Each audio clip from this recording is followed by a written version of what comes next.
कुछ मानकर नाम सुमिरन करते हुए जो सेवा करो, अरे बड़ा आनंद आता है। आपको लगता है कि बैठकर भजन होता है, बिल्कुल ये मन की चाल है, नहीं होता।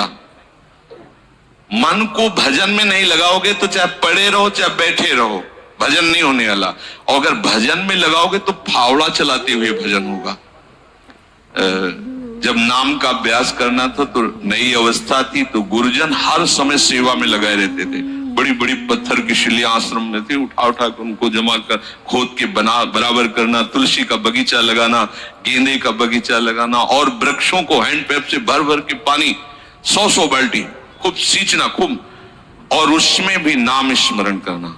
और जो पूर्व सदगुरुदेव भगवान थे, बड़े ही बाहरी कठोर नियम वाले, और उस समय नाम का अभ्यास उसी समय करवाया गुरुदेव भगवान ने। ऐसे नाम पूरे में सोने लगाना, पर गुरुदेव भगवान की कृपा से समझ में आया। तो हमें लगता है कि कोई भी काम करते हुए भजन हो सकता है, कोई भी। अरे जब युद्ध हो सकता है तो और क्या बात है। अब बोलो आपका निर्णय कि मैं परमार्थ में जाऊं या व्यवहार ठीक करूं। हम कह रहे हैं वो व्यवहार ही परमार्थ बना लो ना, भागने की जरूरत कहां है। और जब आपकी अरुचि बढ़ेगी, वैराग्य बढ़ेगा, तो तुम्हें कोई रोक नहीं पाएगा। वो तो स्थिति आएगी, और अगर स्थिति के लिए बिना तुम भागोगे तो यहां के वही प्रपंच करोगे, यहां भी वही प्रपंच करोगे, भजन नहीं होगा। तो पहले तो साधक को इस बात को लेकर संदेह होता है कि संसार का व्यवहार करना कर्तव्य है या भजन करके भगवत प्राप्ति करना कर्तव्य। अब उसका सत्संग के द्वारा निर्णय होता है, चाहे शास्त्र का चाहे संतों का, कि नहीं नहीं मुझे तो इस जन्म में भगवत प्राप्ति करनी है। संसार के इन सब कार्यों को तो बहुत जन्मों में किया है, अब इस जन्म में भगवत प्राप्ति करनी है। ऐसा निर्णय सत्संग से होता है। जब ऐसा निर्णय हुआ तो भोग उसे कड़वे लगने लगे।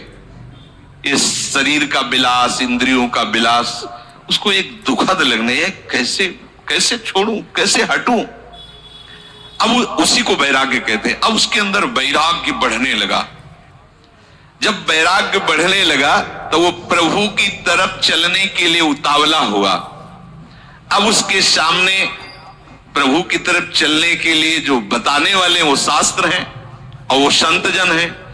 अब इतने संत जन हैं कि उनकी सबकी अलग अलग साधना है, अलग अलग उपासना है। इतने शास्त्र हैं कि उनकी अलग अलग धाराएं हैं, और बिना इसके कल्याण नहीं होगा। सब कोई कहता है हमारा मार्ग ठीक है, सब सिद्धांत कहते हैं इससे भगवत प्राप्ति, इससे भगवत प्राप्ति, इससे ऐसा, इससे।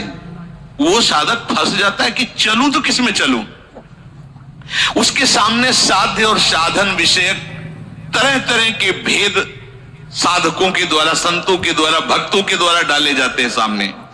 फिर शास्त्र को पढ़ता तो बहुत सी बातें शास्त्र में निकलती हैं। अब वो बेचारा परेशान हो जाता है कि अब मैं क्या करूं।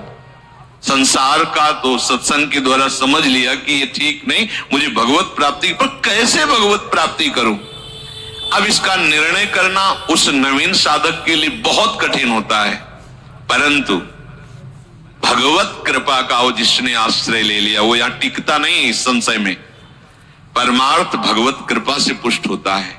सबसे पहले प्रभु हरि को गुरु बनाना चाहिए, वही सबके गुरु हैं।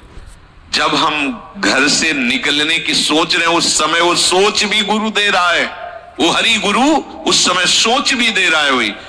तो जब हमारी ऐसी स्थिति आती है कि हम निर्णय नहीं कर पाते तो अंदर से प्रभु को पुकारना चाहिए, हे गुरुदेव हरि, आप प्रकट रूप में मिलो और मेरा समाधान करो।